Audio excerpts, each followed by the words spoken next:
The piercing wail of the ambulance siren bounced off the tall buildings, slicing through the city's restless night. It had been parked in the same spot for nearly 5 long minutes, its lights flashing urgently, yet the police car ahead remained unmoving, blocking the road like an unshakable wall. Inside the ambulance, Ronan, a 30-year-old black doctor, was growing increasingly restless. His fingers tapped anxiously on the dashboard as he exchanged tense glances with the driver. Time was slipping away, and every second counted. He couldn't afford to wait any longer. Determined to find a solution, he shifted into the passenger seat, craning his neck for a better view of the roadblock ahead. If the police car refused to move, he would have to figure out a way to reroute the ambulance, no matter what it took. But in his urgency, his foot accidentally struck the gas pedal. The vehicle jolted forward with a sudden lurch, nudging into the back of the stationary police car. Ronan's heart skipped a beat. He froze for a moment before immediately scrambling out of the ambulance to assess the damage. From a nearby restaurant, Officer Callan, a 45-year-old police officer, witnessed the minor collision. His face twisted with fury, and without hesitation, he stormed over, his heavy boots striking the pavement like warning shots. The next thing Ronan knew, a fist came flying toward him. Callan's knuckles landed hard against his cheek, sending a sharp jolt of pain through his skull. The force knocked Ronan off balance, and he stumbled backward, crashing onto the rough pavement. Towering over him with rage burning in his eyes, Callan spat out venomous words, his voice dripping with disdain. "You've got some nerve, you black bastard. How dare you hit a police car?" Ronan's head throbbed, but he fought to stay calm. He raised his hands, his voice firm yet measured. "Officer, please. There's no time for this. We need to get to the hospital. Someone's life is at stake." But Callan wasn't listening. His lip curled into a sneer as he grabbed Ronan by the collar, yanking him up like a rag doll. "Don't play smart with me. People like you always causing trouble. You hit a cop car, and now you're going to prison." Just as Callan was about to drag Ronan away, the back doors of the ambulance swung open, and a frail, pale woman, no older than 30, staggered out. A bandage was wrapped tightly around her wrist, and her body trembled with weakness. Yet, summoning every last ounce of strength she had, she forced out a desperate plea. "Don't take him." Her voice was barely above a whisper.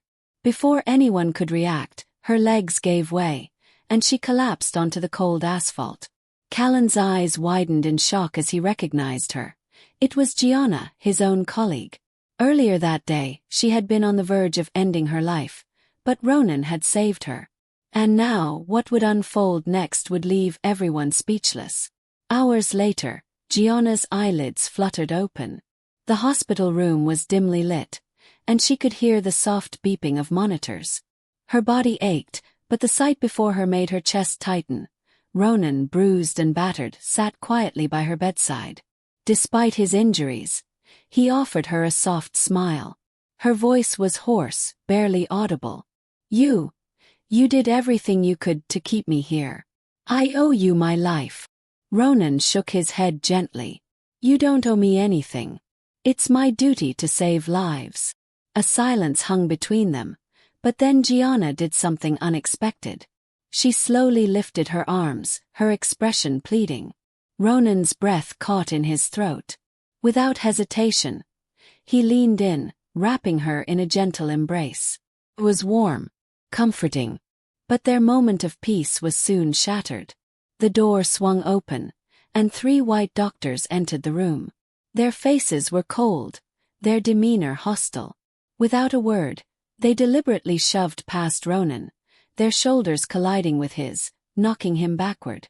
Then, as if it were some cruel joke, one of them accidentally spilled a steaming cup of coffee onto Ronan's lap. Laughter filled the room.